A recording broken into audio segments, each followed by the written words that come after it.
Hey guys, my name's Gavin. Welcome back to a brand new video. Today I'm going to be showing you guys how I made this cool beat inside of FL Studio. It really reminds me of something that a producer like Cody or RIO LEYVA would make. So yeah, follow me on Instagram at gavinhadley_.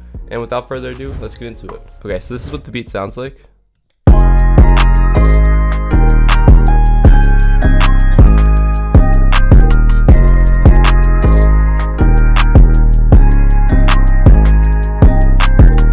We're going to mute everything, and then I'm just going to start with the basic progression that sets the tone for everything else that comes in.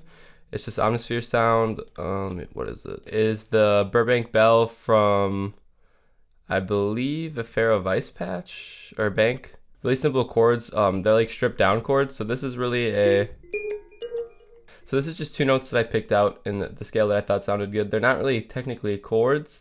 If you were to put this one down, it'd really be like right here. But when you like spread them out, it sounds good. They're gonna sound crunchy like this, as you can hear. But if you spread it out, it sounds a lot better. So we have that, and then I just add another note there. Same thing, just getting a rhythm going.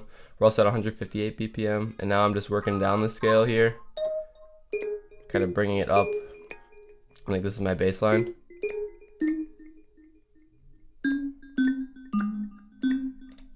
So that's the bass line right there. Like technically, this is not how I normally make my melodies. I do a lot of like really stuff revolving around chords, but for this, it's more spread out and simplified, but just like pushed up the piano roll.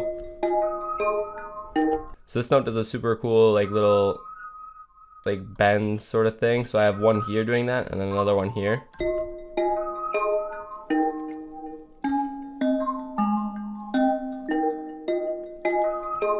This chord is this is actually a chord right here. This is just a D sharp major chord right there.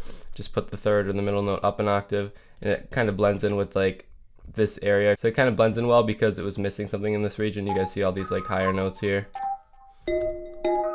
Just fills up that frequency range. Alright, so this is a C minor chord, but I put a lot of stuff up just to, again, fill up frequency ranges in this area.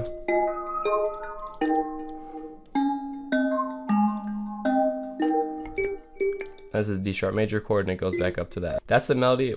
I put an EQ on it, taking out some low end, cassette, and then fruity delay 2. I just have the super simple one shot pluck. That just goes the whole time.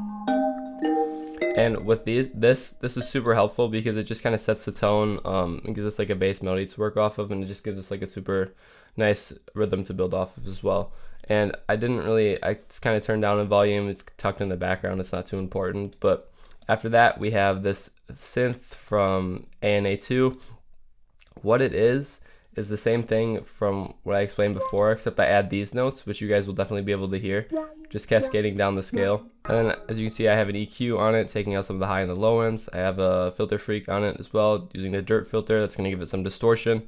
And then I also have another EQ, taking out some harsh frequencies and then boosting the highs a little bit.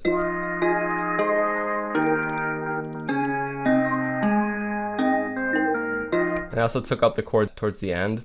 In the original melody, there's a little bit more chords going on towards the end, but I took them out just because I really like the way that this sat on that last chord. It's because of the resolution that going between two chromatic notes or two notes right next to each other and skipping 3 and then on the 4th placing another note. So that just gives like a cool little resolution. And I wanted the kind of bass melody around that at the end.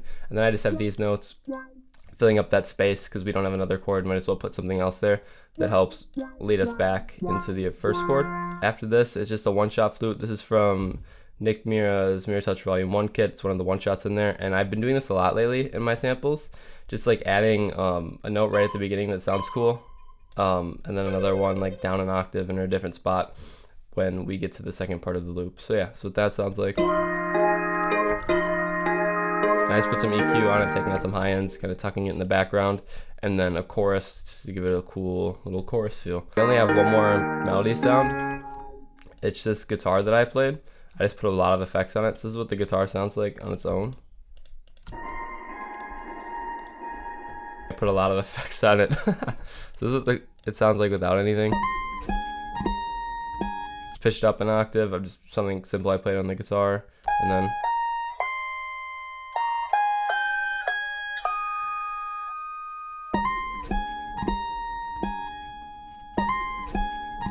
And then this second part's the same as right here. I just put these effects on it. So it's just an EQ.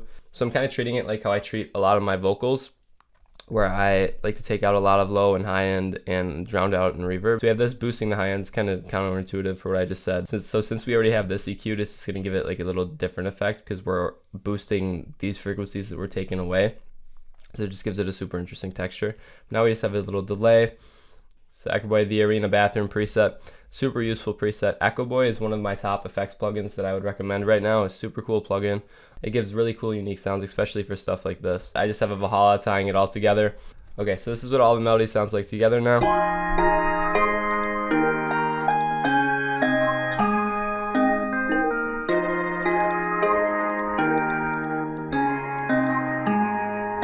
And then we just have the second part here, which sounds like this.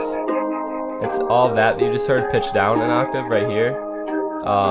Actually, this is pitched down, and then we have that interesting like thing is right here. I created that sound. This is what it sounds like before the effects. So that's just the first melody that we did pitched up an octave, and then I added an EQ taking out some high end again, and then a tremolator, which is going to give it that bouncy sort of feel. It's just a default preset from tremolator. All of these Sound Toys plugins are so good. I can't stress it enough. They're super good for melody making. All right, so now we can get into the drums. I'm not gonna spend too much time talking about the drums just because the drums, just normal clap pattern, super simple hi-hat pattern.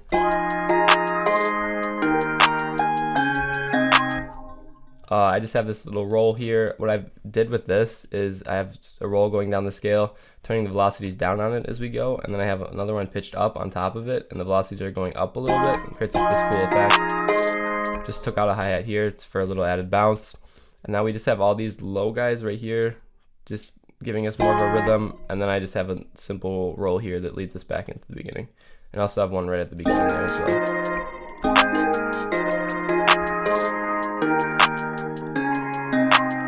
So I have this little clap here, I'm using it as like a perk though. Oop, I keep putting it off time.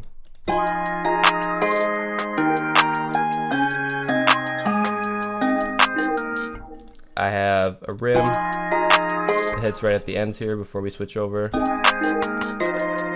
And I stagger the velocities just to not make it sound more realistic or anything, just to give it like a little added feeling, I guess you could say. But now after that, we just have our 808s. So I'm using the Mandela 808 from Nick Mira's Forge drum kit. It's super good. This is what it sounds like.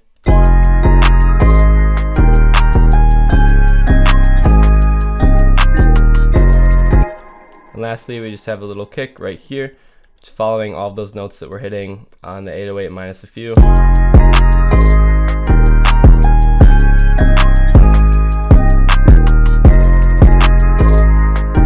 Side note here, I really want to recommend this kick to you guys, the I'm Weak kick from Nick Mira's Mirror Touch Volume 1 drum kit.